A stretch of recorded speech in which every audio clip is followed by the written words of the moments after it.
Hello दोस्तों, Gyandhara academy classroom में आपका बहुत बहुत स्वागत है।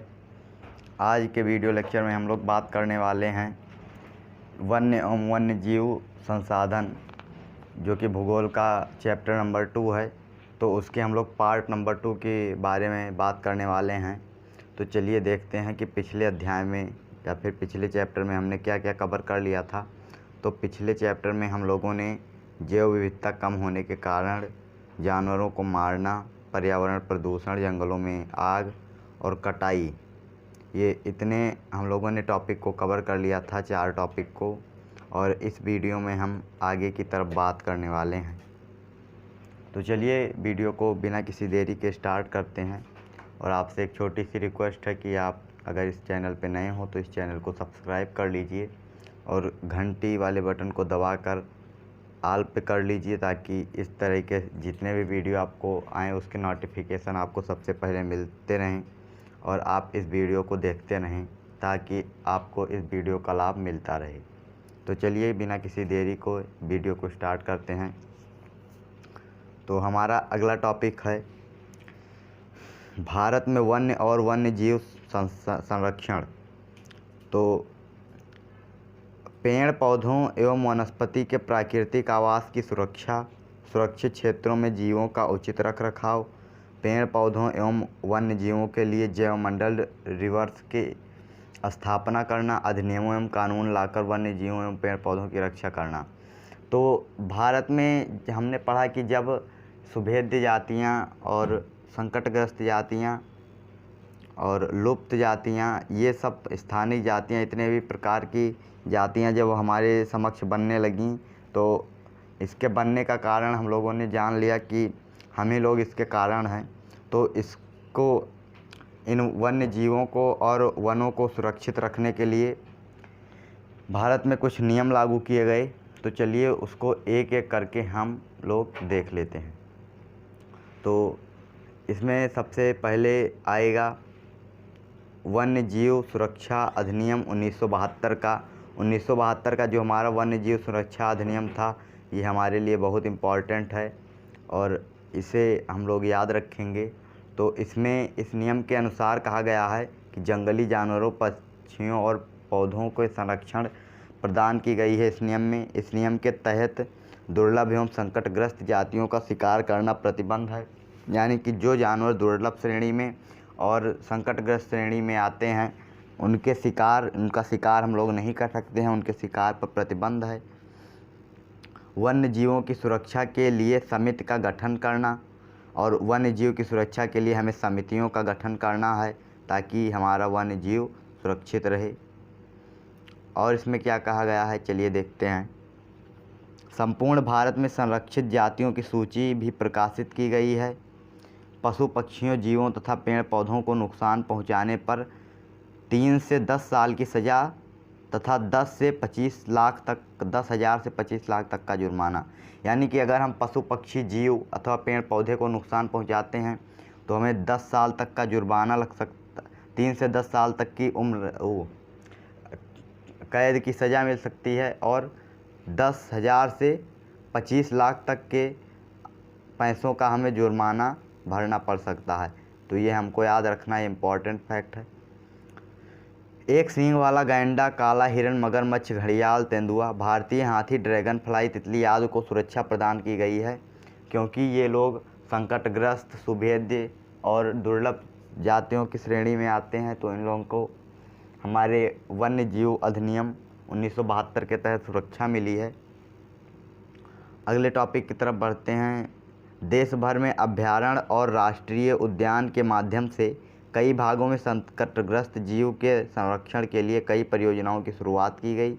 बाघों को बचाने के लिए बाघ परियोजना, ये जो जितनी परियोजनाएं हैं, हमें इनको याद रखना बहुत इम्पॉर्टेंट है। आप चाहें तो इनका स्क्रीनशॉट ले सकते हैं। बाघों को बचाने के लिए हम लोगों ने बाघ परियोजना, सिंह को बचाने के लिए यानी को शेर को बचाने के लिए गिर सिंह परियोजना, कस्तूरी मृग को बचाने के लिए कस्तूरी मृग परियोजना, मणिपुर थामिल में जो हिरण पाए जाते हैं उनको बचाने के लिए मणिपुर थामिल परियोजना चलाई गई। कश्मीर के हंगुल को बचाने के लिए हंगुल परियोजना, घड़ियालों और मगरमच्छों को बचाने के लिए मगर प्रजनन परियोजना ये सब चलाई गई। तो चलिए हम एक एक करके कुछ परियोजनाओं के बारे में डिस्कस कर लेते हैं। तो पहली परियोजना है हमारी बाघ परियोजना। तो जैसा कि हम लोग जानते हैं, बाघ वन्य जीवन का एक अद्भुत जीव है। जैव विविधता को बनाए रखने में बाघ की भूमिका महत्वपूर्ण है। 20वीं सदी के शुरुआत में अनुमानित 55,000 बाघ थे। यानी कि 20वीं सदी का मतलब है 1900 से लेकर सन 1900 से लेकर और सन 2000 तक का समय, इसको 20वीं सदी कहेंगे। तो इसमें अनुमानित बाघ की संख्या 55,000 थी, जो 1973 में इतना कम हो गई। और ये कम क्यों हुई? शिकार करने से। तो ये शिकार करने से इतना कम हो गई कि 1827 ही रह गए। बाघों की संख्या में कम होने के प्रमुख कारण निम्नलिखित हैं। तो चलिए एक एक करके हम और आप डिस्कस कर लेते हैं। तो बाघों की हड्डियों से औषधियों एवं खालों के लिए बाघों को मारकर उनका व्यापार करना। हम लोगों ने बाघों की हड्डियों से औषधियाँ बनाई, उनके हड्डियों से औषधियाँ बहुत हमारे लिए कारगर सिद्ध हुई। तो हम लोगों ने उनको मारना शुरू कर दिया, उनकी हड्डियों के लिए, उनके खालों के लिए, और उनका व्यापार करना शुरू कर दिया। सघन वनों में कमी के कारण बाघों में आवासीय स्थलों का सिकुड़ना, बाघों के भोजन जैसे हिरण, खरगोश, जंगली भैंसा आदि की संख्या में लगातार कमी, और बाघों के भोजन जो होते हैं वो हिरण, खरगोश, जंगली भैंसा, इन सब की भी हमने शिकार की है। तो इन सब की संख्या में कमी के कारण बाघ को अपना भोजन नहीं मिल पाया और वो अपनी परिस्थितियों के अनुकूल रह नहीं पाया। तो बाघ परियोजना के बारे में थोड़ा सा और जान लेते हैं। ये बहुत इम्पॉर्टेंट परियोजना है हमारे पेपर के संदर्भ में। तो इस परियोजना की शुरुआत 1 अप्रैल 1973 को ही उत्तराखंड स्थित जिम कॉर्बेट राष्ट्रीय उद्यान से किया गया। इसका प्रारंभ में 9 बाघ परियोजना की शुरुआत की गई, जो वर्तमान में बढ़कर 50 हो गई है। वर्ष 2006 में भारत में बाघों की संख्या 1411 थी और जो कि 2014 में 2226 हो गई। 19 जुलाई 2019 यानी कि अब वर्तमान स्थिति से 2-3 साल पहले की रिपोर्ट के अनुसार, जब प्रधानमंत्री के समक्ष बाघ रिपोर्ट प्रस्तुत की गई तो उसमें 2967 बाघ हमारे ही निकले। तो यानी कि बाघों की संख्या में हम लोगों ने इजाफा प्राप्त किया है, यानी कि हम लोगों ने बाघों को बचाया है। तो इसलिए बाघ परियोजना से हम लोगों को इतना लाभ हुआ। आगे चलिए देखते हैं वनों का वर्गीकरण। तो प्रशासनिक उद्देश्य के आधार पर वनों को निम्न भागों में बांटा गया है। वनों को अपने शासन प्रशासन के अनुसार 3 भागों में बांटा जा सकता है: आरक्षित वन, संरक्षित वन और अवर्गीकृत वन। और एक बात मैं आप लोगों को और बताना चाहूँगा कि जो हम लोग वनों के प्रकार सदाबहार वन और उष्णकटिबंधीय वन ये सब पढ़ते हैं, ये सब भारत के भौगोलिक उद्देश्य के आधार पर बनाए गए हैं, जबकि ये हमारे प्रशासनिक उद्देश्य के आधार पर बनाए गए हैं।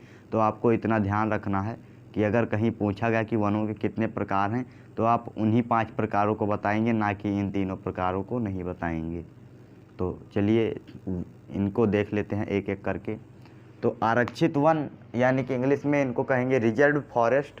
तो ये वैसे वन होते हैं जो राज्य एवं केंद्र द्वारा पूर्ण संरक्षित होते हैं। यहाँ पेड़ों की कटाई, शिकार, चारागाह आदि पर प्रतिबंध है। देश पर का लगभग 53% वन आरक्षित है। यहाँ बहुत मूल्यवान वस्तुएं पाई जाती हैं, जैसे मध्य प्रदेश, पश्चिम बंगाल, केरल और महाराष्ट्र। तो ये सब उस प्रकार के वन हैं जो हमारे लिए बहुत ही आवश्यक हैं। हमारे लिए औषधियाँ और ये सब हमें प्राप्त करते हैं। तो इनमें इन वनों को आरक्षित किया गया है, सरकार ने इनको आरक्षित किया है। ये केवल सरकार के कामकाज में ही इसका यूज होगा। इसको कोई ना इसमें किसी आम आदमी का ना अधिकार है और ना ही हम इसमें शिकार, कटाई, चारागाह इस सब का इस पे बहुत प्रतिबंध है। और भारत में इस प्रकार के लगभग 53% वन आरक्षित वन की श्रेणी में आते हैं। तो रिजर्व फॉरेस्ट के बाद हम लोग रक्षित वन पढ़ने जा रहे हैं। रक्षित वन मीन्स प्रोटेक्टेड फॉरेस्ट्स। तो रक्षित वन के बारे में हम पढ़ते हैं। रक्षित वन मीन्स इसको इंग्लिश में प्रोटेक्टेड फॉरेस्ट कहेंगे। और यहाँ आम आदमी का जाना तो जा सकते हैं, आम आदमी यानी हम आप जा सकते हैं, लेकिन किसी भी हम पेड़ पौधे को नुकसान नहीं पहुँचाएंगे। हमें यहाँ गाय भैंस या अपने पालतू जानवर को चराने, शिकार करने इसकी अनुमति हमको नहीं है। देश का लगभग 29% हिस्सा प्रोटेक्टेड यानी कि रक्षित वन की श्रेणी में आता है। अगला हम वन देखते हैं अवर्गीकृत वन, इसको अनक्लासिफाइड फॉरेस्ट्स कहते हैं। ये वह वन हैं जिन पे किसी भी प्रकार का रोक टोक नहीं है। इसको आम आदमी के लिए इसको यूज करने के लिए रखा गया है। तो आरक्षित और रक्षित वनों को छोड़कर बाकी जो सभी वन बचे हैं उनको अवर्गीकृत वन की श्रेणी में रखा जाता है। ये वन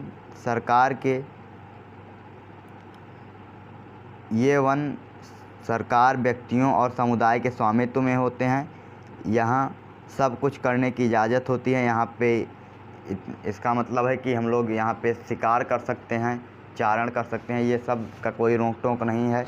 यहाँ कोई रोक नहीं होती है, देखिए यहाँ पे लिखा भी है।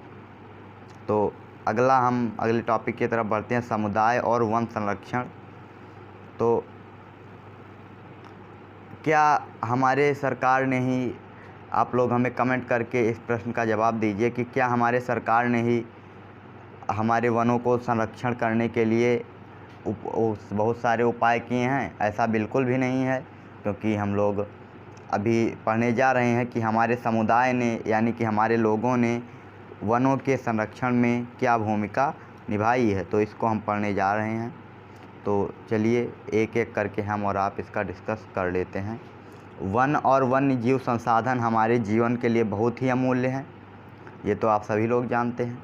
इसी महत्व को देखते हुए भारतीयों ने आज़ादी के पूर्व से ही वनों और वन्य जीवन के संरक्षण के लिए कई अभियान चलाए। भारत के कई भागों में आमजनों ने सरकारी विभागों से जुड़कर वन संरक्षण हेतु महत्वपूर्ण कार्य किए। तो चलिए एक एक करके इन महत्वपूर्ण कार्य को देख लेते हैं। पहला कार्य जो मानवों द्वारा किया गया वो ये है कि राजस्थान के सरिस्का बाघ अभयारण्य में वहाँ के गांव के लोगों ने खनन कार्य बंद करने के लिए संघर्षरत रहे। यानी कि जब हमारे सरिस्का बाघ अभयारण्य में और राजस्थान में जब खनन हो रहा था तो हमारे गांव के लोगों ने वहाँ पे संघर्ष किया और उस संघर्ष का परिणाम ये हुआ कि वहाँ पे खनन नहीं हुआ और उससे हमारे सरिस्का बाघ अभयारण्य ये हमारा सुरक्षित रहा और इससे हमारे जो वन्य जीव हैं वो सुरक्षित रहे। अगला इसमें जो प्रयत्न हमारे लोगों ने किया है वो ये है कि राजस्थान के अलवर ज़िले में 5 गांव के लोगों ने 20,000 हेक्टेयर वन भूमि को भैरों देव डाको सेंचुरी घोषित कर दिया, जिससे इस क्षेत्र में शिकार पर प्रतिबंध हो गया। यानी कि राजस्थान के अलवर ज़िले में 5 गांव के लोगों ने 20,000 हेक्टेयर वन भैरों देव डाको सेंचुरी में घोषित कर दिया। तो इससे इस पर शिकार में प्रतिबंध हो गया और हमारे वन्य जीव को संरक्षण मिला। अगले टॉपिक की तरफ बढ़ते हैं। उत्तराखंड के प्रसिद्ध चिपको आंदोलन। आपने और हमने चिपको आंदोलन को किसी न किसी रूप में ज़रूर सुना होगा। ये हमारे और आपके कक्षा 2 या 3 के जीके के किताब यानी कि जनरल नॉलेज के पुस्तक में भी इसका हमें वर्णन मिलता है। ये उत्तराखंड में चलाया गया है। तो ये बहुत प्रसिद्ध आंदोलन है, इसे चिपको आंदोलन कहते हैं, क्योंकि इसमें जब वृक्ष की कटाई होने लगती थी तो गांव के हमारे टिहरी क्षेत्रों में गांव के हमारे लोग आ जाते थे और पेड़ों से चिपक के उत्तराखंड के गांव के लोग और पेड़ों को बचाते थे। और देखते हैं उत्तराखंड के संदर्भ में, तो ये चौथा हमारा अभियान रहा। उत्तराखंड के टिहरी क्षेत्रों में बीज बचाओ आंदोलन व नौदालय जैसे अभियानों ने लोगों को बता दिया कि रासायनिक उर्वरकों के प्रयोग के बिना विभिन्न प्रकार के फसलों का व्यवसाय का व्यावसायिक उत्पादन किया जा सकता है। यानी कि उत्तराखंड के टिहरी क्षेत्र में बीज बचाओ आंदोलन और नवोदय अभियान ये सब चलाए गए, जिससे इसमें रासायनिक उर्वरकों का प्रयोग नहीं किया गया और इससे हमारे वन्य जीव में बहुत इजाफा हुआ है। आगे की तरफ देखते हैं, ये पांचवा हमारा संघर्ष रहा है, तो चलिए इसको भी डिस्कस कर लेते हैं। राजस्थान के बिश्नोई समुदाय के लोगों द्वारा काले हिरण, नीलगाय, चिंकारा, मोर आदि को संरक्षण दिया। भारत के कई समुदायों ने रीति रिवाजों, पूजा पाठ में वन्य व वन्य जीव के संरक्षण में प्रचलन है। जैसे आदिवासी द्वारा कर्मा पूजा और सहरूल पूजा, हमारे हिंदुओं द्वारा और शादी विवाह में आम इमली के पेड़ की पूजा, घरों में तुलसी की पूजा, इनसे सबसे भी हमारे वन और वन्य जीवों में बहुत वृद्धि हुई है। ये सब रीति रिवाज भी हमारे वन्य जीवों को बचाने के लिए हैं, तो इनको भी हम लोग इसी श्रेणी में रखते हैं। अगला है, हम चिपको आंदोलन के संदर्भ में थोड़ा विशेष बात कर लेते हैं, क्योंकि यह आंदोलन आपके पेपर के संदर्भ में, परीक्षा के संदर्भ में बहुत ही इम्पॉर्टेंट है। तो चिपको आंदोलन पर्यावरण संरक्षण का एक महत्वपूर्ण आंदोलन है। यह आंदोलन तत्कालीन उत्तर प्रदेश, यानी कि जब ये अब उत्तराखंड में है, चमोली ज़िला जो कि उत्तराखंड में है, पहले ये भी उत्तर प्रदेश में ही था। चमोली ज़िला पहले उत्तर प्रदेश में ही था। तो 26 मार्च 1973 को इसमें शुरू किया गया आंदोलन। यह तो भारत के प्रसिद्ध पर्यावरणविद चंडी प्रसाद भट्ट व श्रीमती गौरा देवी के नेतृत्व में ये आंदोलन शुरू हुआ। यह आंदोलन शुरू हुआ जिससे सुंदरलाल बहुगुणा और गोविंद सिंह रावत ने आगे बढ़ाया। इसमें आगे का योगदान इन दोनों लोगों का है। अगला, हम उत्तराखंड के रेणी में 2400 से अधिक पेड़ काटे जाने थे। इसकी सरकार ने अनुमति दे दी कि 2400 से ज़्यादा पेड़ उत्तराखंड के रेणी में काटे जाएं। तो उन पेड़ों को बचाने के लिए महिलाओं ने, जैसे गौरा देवी के नेतृत्व में रेणी गांव की महिलाओं की 27 महिलाओं ने प्राण की बाजी लगाकर पेड़ों से चिपक कर पेड़ों की कटाई को असफल कर दिया। तब से इस आंदोलन का नाम चिपको आंदोलन कहा जाने लगा। तो इसी चिपको आंदोलन से हमारा ये चैप्टर समाप्त होता है। तो मिलते हैं अगली वीडियो में अगला पाठ लेकर, जो कि है जल संसाधन। और आज के वीडियो में बस इतना ही, और ये पाठ अब हमारा यहाँ तक समाप्त हो चुका है।